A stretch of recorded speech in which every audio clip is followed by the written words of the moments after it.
Want to hear something pretty? Every object, every being is a jar full of delight. Be a connoisseur. I didn't write that. A guy by the name of Rumi, R-U-M-I, he wrote it. He also wrote this. It is very pretty.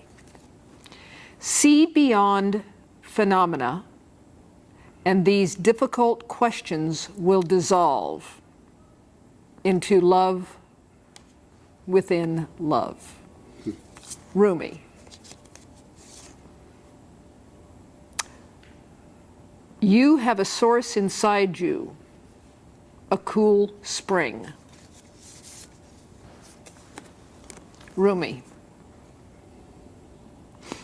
Peace cannot be kept by force. It can only be achieved by understanding. Albert Einstein.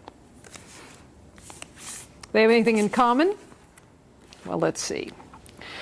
Rumi was a philosopher, a mystic of Islam, but not a Muslim of the orthodox type. His doctrine advocates unlimited tolerance, positive reasoning, goodness, charity, and awareness through love. To him and to his disciples, all religions are more or less truth.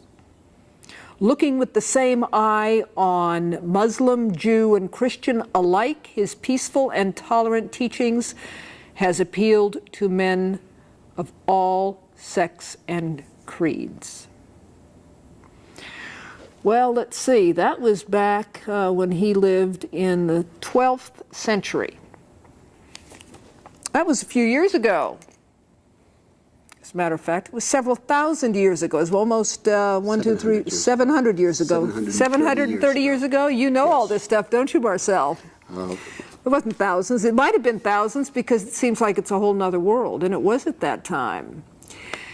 Several years ago, about 6 years ago, Marcel and I did a program, a television program, about Rumi, the poet.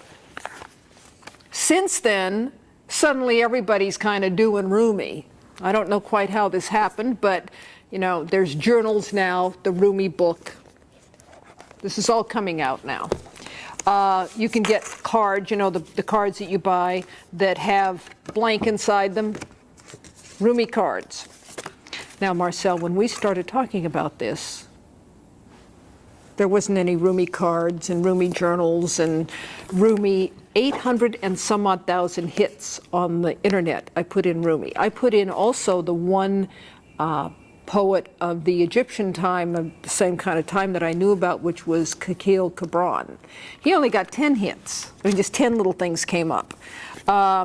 What has happened since you and I began speaking of Rumi on television?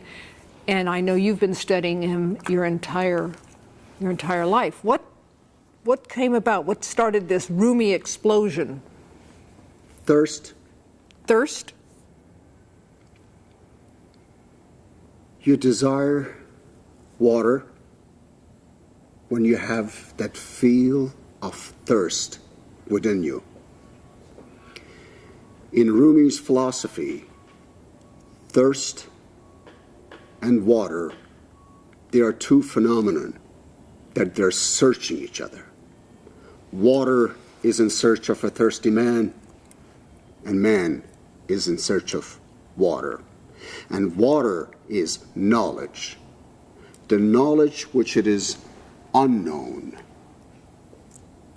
The reason today the world Rumi and the world of Rumi has covered the entire land of United States of America and the world, in the Western world in particular, is because day by day we notice there are thirsty men and women in search of that hidden knowledge that we call thirst. Basically what they're looking for is a spiritual base. Give me something to believe in, something, fill the void somewhere. But let me go back to something, okay? You were born in Persia.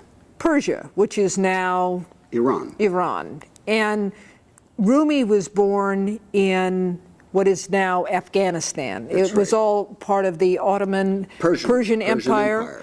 And you and he have speak the same language, Absolutely. Farsi. That's one of the joy that I have in order to understand the true sense